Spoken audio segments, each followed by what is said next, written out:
Hello and welcome back to my YouTube channel Wrestling Empire. तो फिर आज की इस वाले वीडियो में हम बात करेंगे the big dog Roman Reigns की फुल बायोग्राफी के बारे में। मतलब कि इस वाले वीडियो में हम बात करेंगे रोमन रेंज के पूरे लाइफ स्टाइल क्या उनका, उनकी अर्निंग कितनी होती है एक साल के अंदर, और रोमन रेंज कितने बार बन चुके हैं WWE चैंपियन।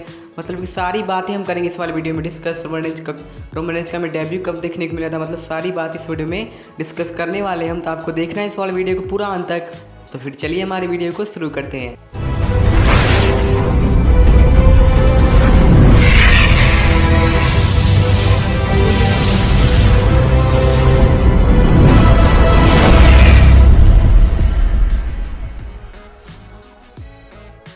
सबसे पहले हम लोग बात कर लेते हैं रोमन रेंज के फुल नेम के बारे में। जैसे कि आपको पता है रोमन रेंज का जो नेम है WWE के अंदर वो है रोमन रेंज, लेकिन हम लोग बात करें उनके रियल नेम के बारे में तो उनका रियल नेम है लियाटी जोसेफ जोय एनॉय, और वो एनॉय फैमिली से बिलोंग करते हैं। जैसे कि आपको पता है एनॉय फैमिली में कितने बड़े बड़े सुपरस्टार रह चुके हैं, जैसे कि द रॉक, द ऊसोस, तो उसमें से एनॉय फैमिली में ही आते हैं रोमन रेंज। तो रोमन रेंज की हम बात करें डेट ऑफ बर्थ की तो रोमन रेंज का डेट ऑफ बर्थ है 25 मई 1985। रोमन रेंज की हाइट के बारे में बात करें तो रोमन रेंज का हाइट है 6 फीट 3 इंच। और रोमन रेंज की हम बात करें नेशनैलिटी के बारे में, यानी कि रोमन रेंज किस कंट्री से बिलोंग करते हैं तो बिलोंग करते हैं अमेरिका से। और उनकी हम बात करें कुछ रिलेशनशिप के बारे में तो रोमन रेंज का यहाँ पर मैरिड हो चुका है गलीना बेकर के साथ। और रोमन रेंज के फादर की बात करें तो उनके फादर का नेम है सीका एनॉय और उनकी मदर का नेम है पैट्रिका एनॉय। लेकिन हम बात करें रोमन रेंज के करियर के बारे में, रोमन रेंज का हमें डेब्यू कब देखने को मिला था WWE के अंदर, उसके बारे में हम बात कर लेते हैं। तो रोमन रेंज का हमें डेब्यू देखने को मिला था रोमन रेंज WWE के साथ कॉन्ट्रैक्ट में आए थे 2010 के अंदर, जब वो FCW में लड़ाई करते थे। जैसे कि आपको पता है FCW NXT को ही कहा जाता है, लेकिन अब NXT FCW से अब NXT के आ चुका है। और उस टाइम पर FCW हुआ करता था जिसका फुल नेम है फ्लोरिडा चैंपियनशिप रेसलिंग। और रोमन रेंज का हमें डेब्यू देखने को मिला था 9 सितंबर को 2010 में, जब उनका नेम था उस टाइम पर रोमन ली की। जैसे कि उनका अभी नेम है रोमन रेंज, लेकिन उस टाइम पर रोमन रेंज का नेम था रोमन ली की। और रोमन रेंज का हमें 2011 में वो चैंपियन भी रह चुके हैं, tag team champion, FCW tag team champion with Mike Dalton. और लेकिन हम लोग बात करें रोमन रेंज की अब द शील्ड के बारे में तो रोमन रेंज का हमें सर्वाइवर सीरीज में उनका डेब्यू देखने को मिला था और वहाँ पर उन्होंने आकर जॉन सीना और रायबैक के मैच में यहाँ पर आकर उन्होंने बहुत ही ज़्यादा यहाँ पर डिस्ट्रक्शन में मचा दिया था उन्होंने। और रोमन रेंज की हम बात करें उनके द शील्ड के बारे में, शील्ड का मैच हुआ था एक CM पंक के साथ, एक टेबल स्लैडेड चेयर मैच। और उस वाले मैच में शील्ड ने बहुत ज़्यादा यहाँ पर अटैक किया था CM पंक को। और उसके बाद रोमन रेंज ने द रॉक को भी अटैक किया था, जो कि रोमन रेंज की कजन है। शील्ड का हमें बहुत ही ज़्यादा दबदबा देखने को मिला था मेन रोस्टर के ऊपर। और आपको पता है शील्ड कितने बड़े टीम में से एक है, उनका जो बेस्ट फैक्शन में उनका सबसे पहला पर नेम उनका ही आता है शील्ड में।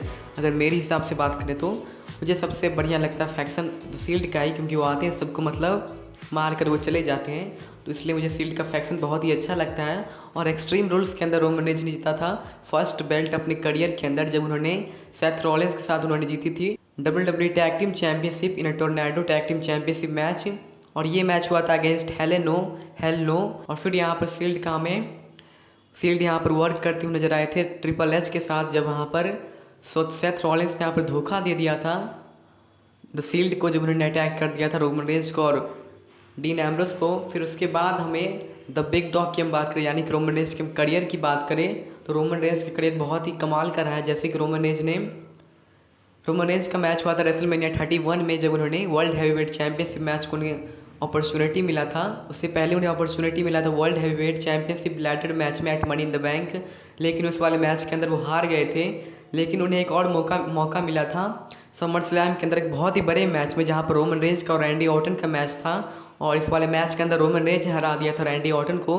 तब इससे ही पता चल गया था कि रोमन रेंज कितने बड़े सुपरस्टार आगे जाके बन सकते हैं। उसके बाद रोमन रेंज का फ्यूड स्टार्ट हुआ था डीन एम्ब्रोस के साथ, जो कि नो डाउट एक बहुत ज़्यादा कमाल का फ्यूड था। फिर उसके बाद यहाँ पर रोमन रेंज को इंजरी हो जाती है। फिर इंजरी के बाद यहाँ पर रोमन रेंज आते हैं TLC के अंदर, जब वो अटैक करते हैं बिग शो को और सेथ रॉलिंस को, और उस वाले मैच के अंदर जॉन सीना को जिताने में हेल्प करते हैं। उसके बाद रोमन रेंज फेस करते हैं बिग शो को मल्टीपल मैच, मतलब बहुत बार फेस करते हो बिग शो को। उसके बाद रोमन रेंज एंटर होते हैं 2015 के रॉयल डंबल में, जब उनका नंबर 19 पर वो आते हैं। उसके बाद वो उस वाले रॉयल डंबल को भी जीत जाते हैं। आपको जैसे पता है द रॉक ने इस वाले रॉयल डंबल में जितने मदद किया था यहाँ पर रोमन रेंज को। उसके बाद रेसलमेनिया 31 में रोमन रेंज को अपॉर्चुनिटी मिलती है, लेकिन उससे पहले डैनियल ब्रायन के साथ उनका मैच हुआ रहता है। मैच होने को रहता है फास्टलेन के अंदर, और इस वाले मैच के अंदर जो भी सुपरस्टार जीतता वो फेस करता ब्रॉक लेसनर को एट रेसलमेनिया 31। और इस वाले मैच के अंदर रोमन रेंज ने हरा दिया था डैनियल ब्रायन को, और वो रेसलमेनिया 31 के अंदर फेस कर रहे थे वो ब्रॉक लेसनर को। लेकिन इस वाले मैच के अंदर फिर से रोमन रेंज का भाग यहाँ पर टूट गया, जैसे कि यहाँ पर सेथ रॉलिंस यहाँ पर कैश इन कर दिया, और फिर से यहाँ पर रोमन रेंज नहीं बन पाया यहाँ पर WWE चैंपियन। फिर उसके बाद हमें राइवलरी हमें देखने को मिला बिग शो के साथ, उनका जब उनका मैच हुआ था last man standing match at extreme rules. और उस वाले मैच के अंदर रोमन रेंज ने हरा दिया था बिग शो को, जो कि एक बहुत ही कमाल का मैच था, एक डिस्ट्रक्शन वाला पूरा मैच था। उसके बाद रोमन रेंज को एक और मौका मिलता है यहाँ पर WWE चैंपियनशिप के लिए रॉलिंस के साथ यहाँ पर इन फैटल 4-वे मैच। लेकिन उस वाले मैच के अंदर भी रोमन रेंज हार गए थे। फिर इसके बाद रोमन रेंज को ब्रे वाइट के साथ यहाँ पर फ्यूड होता है उनका, वहाँ पर जाकर रोमन रेंज ने हरा दिया था ब्रे वाइट को। लेकिन उसके बाद यहाँ पर नाइट्स ऑफ चैंपियन में यहाँ पर रोमन रेंज का फिर से मैच होता है, तो वहाँ पर जाकर रोमन रेंज ने हरा दिया था डीन एम्ब्रोस को, जब वो बने थे WWE champion at Survivor Series 2016। उसके बाद रोमन रेंज की हम बात करें तो रोमन रेंज बहुत सारे चैंपियनशिप को भी जीत चुके हैं। जैसे कि आपको पता है रोमन रेंज यहाँ पर 4 टाइम बन चुके हैं WWE चैंपियन, और वो आज ही बने हैं 2 time universal champion, 1 time intercontinental champion, 1 time United state champion, 1 time world tag team champion. और रोमन रेंज 4 बार हेडलाइन भी कर चुके हैं रेसलमेनिया को, और रोमन रेंज हरा चुके हैं दी अंडरटेकर को, जॉन सीना को, ब्रॉक लेसनर को, ट्रिपल एच को। मतलब बहुत बड़े बड़े सुपरस्टार को रोमन रेंज अपने शॉर्ट करियर में वो हरा चुके हैं, और रोमन रेंज बहुत ही एक कमाल के सुपरस्टार अब वो बन चुके हैं। लेकिन आप लोगों ने ये गौर किया होगा कि रोमन रेंज को आप लोगों ने देखा होगा, रोमन रेंज कभी भी वो वेस्ट के अंदर ही वो लड़ते हैं, जैसे कि वो हमेशा वो कपड़े के अंदर ही लड़ते हैं, जैसे कि वो हमेशा वो टी शर्ट के अंदर लड़ते हैं और पैंट के अंदर। ऐसा क्यों करते हैं? लेकिन हम बात करेंगे कि रोमन रेंज क्यों हमेशा वेयर को अपने वेस्ट को पहनते हैं, तो उसके बारे में हम बात कर लेते हैं। रोमन रेंज को आप लोगों ने देखा होगा NXT के टाइम पर, जैसे कि आपके स्क्रीन के ऊपर एक फोटो आ रहा होगा जहाँ पर रोमन रेंज ट्रंक के अंदर वो लड़ते थे NXT के अंदर, यानी कि चड्डी के अंदर। लेकिन हम लोगों ने देखा जब शील्ड का डेब्यू हुआ था मेन रोस्टर के ऊपर, यानी कि सर्वाइवर सीरीज में, तब उसके बाद हम लोगों ने देखा कि रोमन रेंज को हमेशा से ही वेस्ट के अंदर ही रखा गया था। तो उसके पीछे का रीज़न क्या है कि रोमन रेंज क्यों हमेशा वेस्ट ही पहनते हैं? तो उसके पीछे का 2 रीज़न है। पहला तो रीज़न ये है कि रोमन रेंज को 2014 के अंदर एक इमरजेंसी यहाँ पर सर्जरी हुआ था, और वो रिपेयर करने गए थे अपने हर्निया को, तो उसके कारण यहाँ पर रोमन रेंज ने नाइट ऑफ चैंपियनशिप यहाँ पेपर भी को मिस कर दिया था, तो उसका ये कारण है।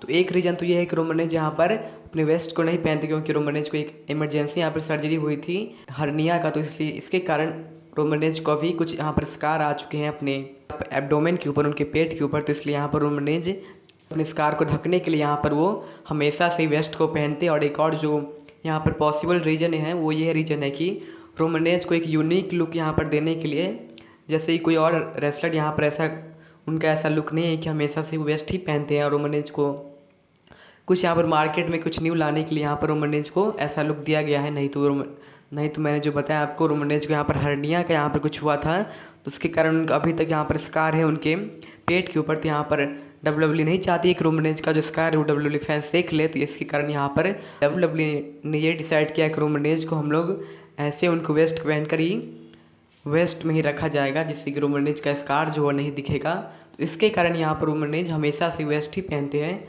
और कुछ यहाँ पर यूनिक करने के लिए रोमन रेंज को WWE ने यहाँ पर रोमन रेंज को वेस्ट ही पहनने के लिए बोला, जिससे कि उनकी जो कंपनी की उनकी जो टी शर्ट की जो मर्चेंडाइज है वो हमेशा से ही टॉप पर रहे। और रोमन रेंज की टी शर्ट की मर्चेंडाइज बहुत ही ज़्यादा होती है, और रोमन रेंज को यहाँ पर मर्चेंडाइज करने के लिए, उनकी टी शर्ट को यहाँ पर बेचने के लिए विंस मैकमैन ने ऐसा किया। और आपको जैसे पता है विंस मैकमैन कैसे बंदे जो कि पैसे के लिए कुछ भी कर सकते हैं, रोमन रेंज को वो टी शर्ट भी पहना सकते हैं, मतलब कुछ भी कर सकते हैं विंस मैकमैन ने यहाँ पर रोमन रेंज को ये कहा कि तुम यहाँ पर वेस्ट पहनकर ही लड़ो अपने मैच के दौरान, और तुम हमेशा से ही वेस्ट ही पहनो। तो इसके लिए यहाँ पर रोमन रेंज हमेशा से वेस्ट ही पहनते हैं, और वो हमेशा वेस्ट ही पहनते रहेंगे। तो ये रही रोमन रेंज के क्यों नहीं पहनते रोमन रेंज वेस्ट। तो रोमन रेंज की हम टैटू की बात करते हैं। यहाँ पर रोमन रेंज का पहला टैटू आता है उनके राइट शोल्डर से लेके यहाँ पर राइट चेस्ट तक, और इस टैटू का नेम है समोन ट्राइबल आर्ट टैटू। इस टैटू की हम बात करें तो इस टैटू के बारे में, ये टैटू को बनाने के लिए यहाँ पर 17 आवर्स लग गए थे और इस टैटू को बनाने वाले थे माइक फटूटा, जो कि इन्होंने इस वाले टैटू को कंप्लीट किया था। लेकिन रोमन रेंज का ये टैटू 2013 में इन्होंने इस वाले टैटू को बनाया था माइक फटूटा से, लेकिन उस टाइम पर ये टैटू पूरा फुल नहीं हुआ था, मतलब पूरा उस टाइम पर ये टैटू इनकम्प्लीट था। तो उसके बाद रोमन रेंज ने अभी रिसेंट में ही इस वाले टैटू को पूरा कंप्लीट किया है। लेकिन हम लोग बात करें इस वाले टैटू की मीनिंग की, इस वाले टैटू का यही मीनिंग है कि वो अपने समोन कल्चर को यहाँ पर रिप्रेजेंट करने के लिए इस वाले टैटू को उन्होंने बनाया है। जैसे कि आपने देखा होगा द रॉक को, द उसूस को सेम टैटू उन दोनों का भी है। मतलब जितने भी हम सुपरस्टार की बात कर रहे हैं समोन ट्राइबल आर्ट की, समोन कल्चर की, तो उनका भी आपने देखा होगा सेम टैटू है। तो यहाँ पर समोन कल्चर को रिप्रेजेंट करने के लिए रोमन रेंज ने इस वाले टैटू को यहाँ पर बनाया है। तो नेक्स्ट टैटू की हम बात करें रोमन रेंज की, तो ये टैटू आता है उनके राइट रिस्ट पर और इस टैटू का नाम है टर्टल ट्राइबल आर्ट टैटू। और इस टैटू की हम बात करें तो ये उनके बहुत ही मतलब small turtle tribal art tattoo है और इस टैटू को बनाने वाले सेम माइक फटूटा ही है। और इस टैटू की हम बात करें तो ये टैटू रोमन रेंज ने अपने डॉटर के लिए बनाया था, जिसका उनके डॉटर का नेम है जोलोई एनॉय। और ये रोमन रेंज ने बताया था अपने रिसेंट इंटरव्यू में कि मैंने इस वाले टैटू को यहाँ पर रिप्रेजेंट, अपने डॉटर को यहाँ पर रिप्रेजेंट करने के लिए मैंने इस वाले टैटू को बनाया है और ये टैटू मैं अपने डॉटर को यहाँ पर रिप्रेजेंट करता हूँ। तो इस टैटू का यही मीनिंग है कि वो अपने डॉटर के लिए उन्होंने इस वाले टैटू को यहाँ पर बनाया है और इसका कोई और मीनिंग नहीं है। तो मूवीज़ की हम बात करें तो रोमन रेंज एक मूवी के अंदर वो काम कर चुके हैं, 2 मूवी के अंदर वो काम कर चुके हैं और उनका एक अपीयरेंस हमें देखने को मिला था 2016 के एक मूवी काउंटडाउन में, और एक और हमें अपीयरेंस उनका देखने को मिला था द रॉक की मूवी के अंदर, जो कि आपको पता होगा। रोमन रेंज के फैमिली की बात करें तो रोमन रेंज की फैमिली बिलोंग करती है समोन रेसल फैमिली से, जो कि आपको पता है कितना बड़ा ये फैमिली है।